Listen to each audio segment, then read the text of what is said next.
Liver खराब होने का जो असर है वो सबसे पहले हमारे पाचन पर दिखाई देता है। भूख कम लगने लगती है, पेट भारी भारी सा महसूस होता है, गैस बहुत बनने लगती है, कई लोगों को मितली की शिकायत, कब्ज और फिर खाना ठीक से ना पचना, ये सारी चीज़ें हैं। अब दूसरी तरफ खाना खाते समय मोबाइल इस्तेमाल करने की जो आदत है वो इन्फेक्शन का खतरा कितना बढ़ा रहा है, क्योंकि फ़ोन की स्क्रीन और जो उसका कवर है वो बैक्टीरिया का एक तरीके से खजाना है वहाँ पर। पाचन और लिवर दोनों को ज़रा दुरुस्त करवाने के लिए अभ्यास करवाइए। और स्वामी जी, वो अभी धुलाई की भी बात हो रही थी, तो आपने अपना फ़ोन लास्ट टाइम कब नहलाया था, कब धुलाया था उसको? मेरा फ़ोन तो पिछले बहुत वर्षों से नहीं नहाया, कोविड के टाइम में नहा रहा था बस। तो देखो, हम तो अपने फ़ोन की भी धुलाई करते रहते हैं। हमारे पास में जो है वो एक हमने बना रखा है जो है जर्मी एक्स सैनिटाइजर, उससे कपड़े में लगा करके साफ, और अपने मोबाइल को नहा धुला के रखते हैं। अपने मोबाइल को भी स्नान करवा लिया करो। हम अपने मोबाइल को नुला धुला के रखते हैं, अपने टीवी वाले रिमोट को भी नुला धुला के रखते हैं, और अपना फ्लोर से लेकर के जो भी जहाँ पर भी रहते हैं साफ सुथरा रखते हैं। गंदगी में भगवान नहीं आते। निर्मल मन जन सो मोहि पावा, मोहि कपट छल छिद्र न भावा। भगवान भी उनको ही के हृदय में प्रकट होते हैं जिनके अंतःकरण पवित्र होते हैं। तो अपने घर को भी पवित्र रखें। जो है हमारे मैं तो कई बार गया हूँ देवबंद से लेकर के दुनिया की बड़ी बड़ी मस्जिदों में, वहाँ पर भी लोबान का धुआं करते हैं, साफ सफाई रखते हैं। हाँ, कुछ लोग गंदगी बहुत रखते हैं, मंदिरों में भी, मस्जिदों में भी, घरों में भी।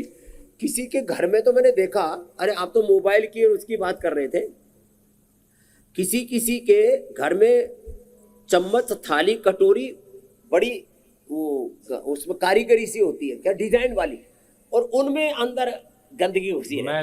तो डिजाइन वाली थाली, डिजाइन वाली कटोरी, कटोरी एकदम प्लेन होनी चाहिए, उसमें भी जो उसमें चक्कर में ना, डिजाइन के चक्कर में नीचे उसके ऐसे नाखून से यूं निकालो ना, उसमें काला कलूटा सा बैक्टीरिया की पूरी कॉलोनी होती है।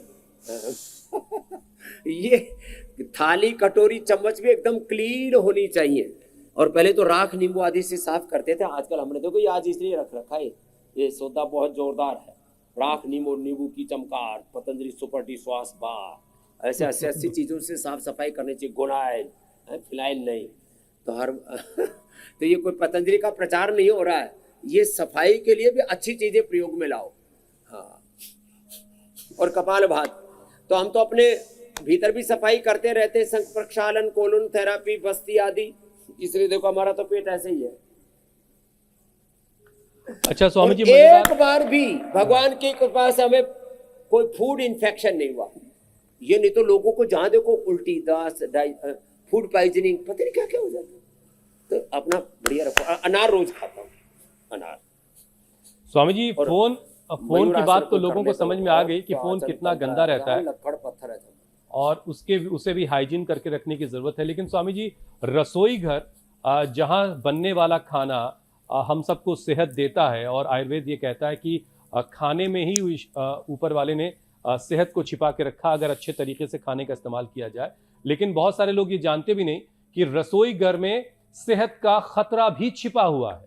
रिसर्च के मुताबिक खराब वेंटिलेशन वाले किचन में PM 2.5 और बेहद बारीक कण बढ़ जाते हैं जो लंग्स में गहराई तक चले जाते हैं। और अगर किसी शख्स का लीवर पहले से कमजोर है तो साथ में सांस या हार्ट की परेशानी भी और बढ़ सकती है। तो स्वामी जी, ऐसे लोगों को जरा सा कुछ हल्के योग करवा दीजिए ताकि वो अगर उम्र में ज्यादा हो गए तो वो भी कर पाए। हाँ देखो, जो मंडूकासन, योग मुद्रासन न कर पाए, सुप्त वज्रासन, सुप्त पद्मासन न कर पाए, उनको हल्के फुल्के योग से भी हम तो ठीक कर देते हैं। लेकिन ये तो ठीक खुद ही करना पड़ेगा। कुछ लोग बड़े गद्दे रहते हैं किसी किसी के घर में। तो मैं तो जब पूरे देश में यात्रा पर निकलता था ना, तो देखो ये तो कर ही लो सब है। तो अब जैसे कहीं अब पानी तो पीना ही पड़ता था, कहीं बीच में किसी के घर में घुस गए तो किसी किसी के घर में, एक के घर में तो एक दिन हम बेहोश हो गए। बाथरूम में गए तो इतनी गैस थी उसमें कि हमको पता ही नहीं लगा हम कहाँ पहुंच गए। कहीं हमने कहा ये समाधि सी कहाँ लग गई, बाद में लगा ये समाधि नहीं तो व्याधि लग गई है। किसी किसी का बाथरूम इतना गंदा होता है, अरे राम राम राम, सड़ांध मची रहती है उसके अंदर। तो ये किसी के घर में तो कहीं कच्छा, कहीं बनियान, कहीं चड्डी, कहीं अंडरगारमेंट, कहीं कुछ का कुछ, कहीं पर कहीं थाली, कहीं चम्मच, कहीं कटोरी, कहीं बिखरा पड़ा रहता है। तो साफ सफाई तो जरूर रखें, स्वच्छता, हाँ ये बहुत जरूरी है। घर का टॉयलेट ऐसा होना चाहिए कि वो किचन से भी ज्यादा साफ होना चाहिए, और किचन तो ऐसा होना चाहिए मंदिर से भी ज्यादा साफ होना चाहिए। सब जगह स्वच्छता रखनी चाहिए।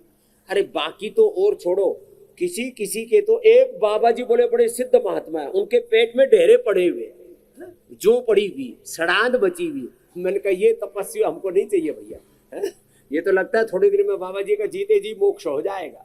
तो किसी के सिर में ढेरे पड़े हुए हैं, तो कोई कोई जो है ना शरीर में भी बड़े गंदे रखते हैं। एक भाई साहब ने अपनी बनियान ही नहीं धोई।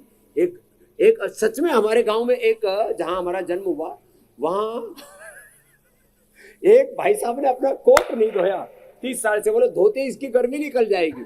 पूरी दुनिया में तो वीडियो वायरल हो गया था। एक आदमी को नुला दिया, कहां पर पता नहीं, उसको मर गए नुलाने के बाद।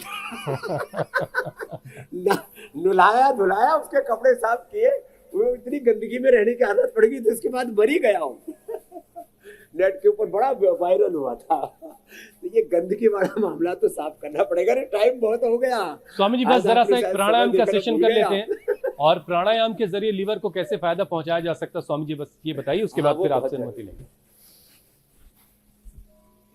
प्राणायाम से हमारी प्रतिरोधक क्षमता इतनी बढ़ जाती है, छोटे मोटे बैक्टीरिया वायरस तो अब ऐसे प्राणायाम की ऊष्मा से ही मर जाते हैं।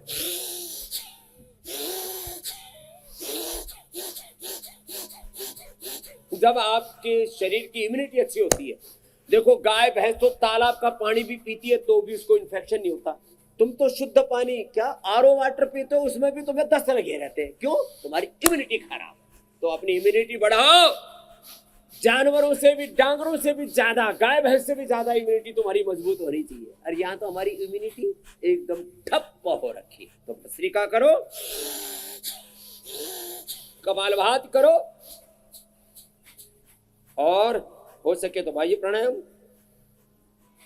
अग्निसार, अनुलोम विलोम, तो फिर सुपर इम्यूनिटी होगी। फिर कोई बैक्टीरिया वायरस फंगस आप पर असर नहीं करेगा। और कोई भीतर चला भी गया तो बैक्टीरिया वायरस फंगस का ही मोक्ष होगा, तुम्हारा मोक्ष नहीं होगा। जैसे कोरोना में हमारे भीतर भी कोरोना गया, लेकिन कोरोना का ही मोक्ष हो गया, रामदेव का कुछ नहीं बिगड़ा। ये है योग का प्रमाण। स्वामी जी, अब आपसे इजाजत लेने का वक्त हो गया है। रोजाना हम बीमारियों का मोक्ष करवाते रहेंगे। कल आपसे मुलाकात फिर होगी। मिनट पर कल फिर मिलेंगे। बहुत बहुत धन्यवाद। बहुत बहुत शुक्रिया स्वामी जी।